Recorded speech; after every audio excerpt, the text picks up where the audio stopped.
Chapter 2. It was the next morning when the big yellow dog came. I found him at daylight when Mamma told me to step out to the dog run and cut down a side of middling meat hanging to the pole rafters. The minute I opened the door and looked up, I saw that the meat was gone. It had been tied to the rafter with bare grass blades braided together for string. Now, nothing was left hanging to the pole but the frazzled ends of the snapped blades. I looked down then. At the same instant, a dog rose from where he'd been curled up on the ground beside the barrel that held our cornmeal. He was a big, ugly, slick-haired yellow dog. One short ear had been chewed clear off, and his tail had been bobbed so close to his rump that there was hardly stub enough left to wag. But the most noticeable thing to me about him was how thin and starved-looking he was, all but for his belly. His belly was swelled up as tight and round as a pumpkin. It wasn't hard to tell how come that belly was so full. All I had to do was look at the piece of curled up rind lying in the dirt beside him, with all the meat gnawed off. That side of meat had been a big one, but now there wasn't enough meat left on the rind to interest a pack rat. Well, to lose the only meat we had left from last winter's hog butchering was bad enough. But what made me even madder was the way the dog acted.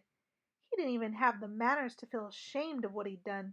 He rose to his feet, stretched, yawned, then came romping toward me, wiggling that stubbed tail and yelling, "Yo, yo, yo!"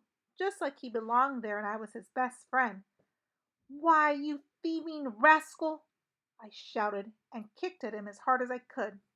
He ducked just in time so that I missed him by a hair.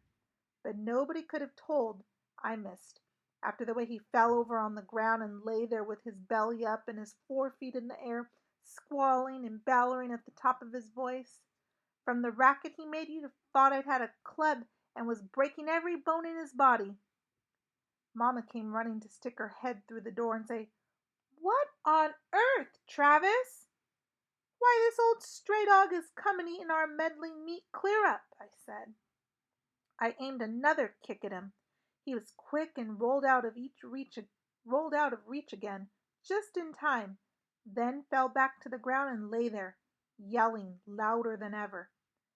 Then out came little Arliss. He was naked, like he always slept in the summer. He was hollering, "A dog! A dog!" He ran past me and fell on the dog and petted him till he quit howling, then turned on me, fighting mad. "You quit kicking my dog!" he yelled fiercely. "You kick my dog and I'll wear you to a frazzle." The battling stick that Mamma used to beat the dirt out of clothes when she washed stood lean against the wall. Now little Arliss grabbed it up in both hands and came at me, swinging.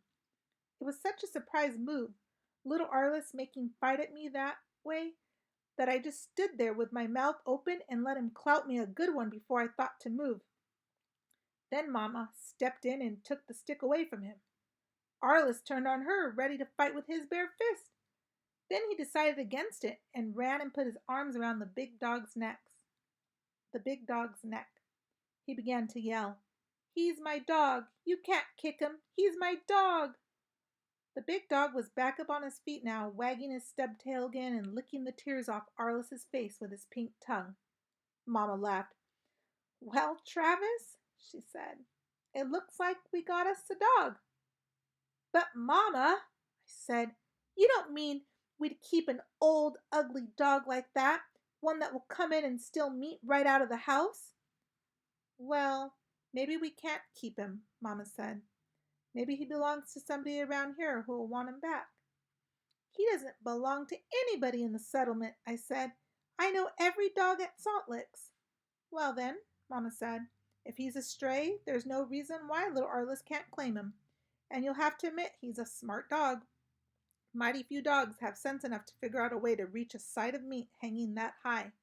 He must have climbed up on top of that meal barrel and jumped from there."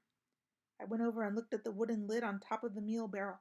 Sure enough, in the thin film of dust that had settled over it were dog tracks. "Well, all right," I admitted. "He's a smart dog, but I still don't want him." "Now, Travis," Mamma said, "you're not being fair. You had a dog when you were little, but Arliss has never had one. He's too little for you to play with, and he gets lonely." I didn't say any more. When Mamma got her mind set a certain way, there was no use in arguing with her. But I didn't want that meat thieving dog on the place, and I didn't aim to have him. I might have to put up with him for a day or so, but sooner or later I'd find a way to get rid of him. Mamma must have guessed what was going on in my mind, for she kept handing me sober looks all the time she was getting breakfast. She fed us cornmeal mush cooked in a pot swung over the fireplace.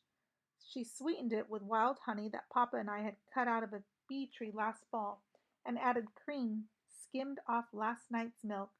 It was good eating, but I had my appetite whetted for fried, meddling meat to go with it. Mamma waited till I was done, then said, "Now, Travis, as soon as you've milked the cows, I think you ought to get your gun and try to kill us a fat young doe for meat.